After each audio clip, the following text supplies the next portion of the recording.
呢間溫泉旅館依山傍水而建，環境幽靜，以日系風格佈置嘅房間又大又舒適。由間房望出去，全部都係大自然嘅景色。呢度喺房就可以浸溫泉，鹼性嘅碳酸泉水大概47度左右，有靚景陪住嘆溫泉，真係好 relax 啊！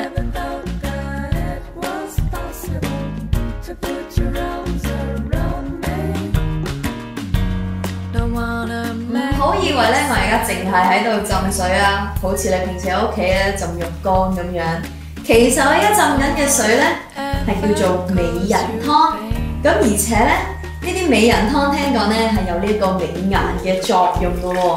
聽講咧仲可以去疤添，同埋呢啲咧美人湯咧同普通嘅美人湯又唔同嘅喎，因為咧佢係比普通嘅美人湯咧濃出4倍，都唔知道咧浸耐咗係咪真係個人會靚得4倍咧？哇！依家浸耐咗，摸下自己嘅手同膊頭嗰啲位咧，真係滑咗啲啊，好似有嗰啲去角質層咁樣，滑一滑啊！除咗房裏面嘅私人溫泉浴之外，你仲可以去到公共溫泉區，呢度提供咗幾個有水療功能嘅溫泉池俾旅客享用，仲可以用溫泉水嚟沖背，又可以按摩腰同腳，仲有高溫池嚟幫你排汗添，真係舒服到你唔想走㗎。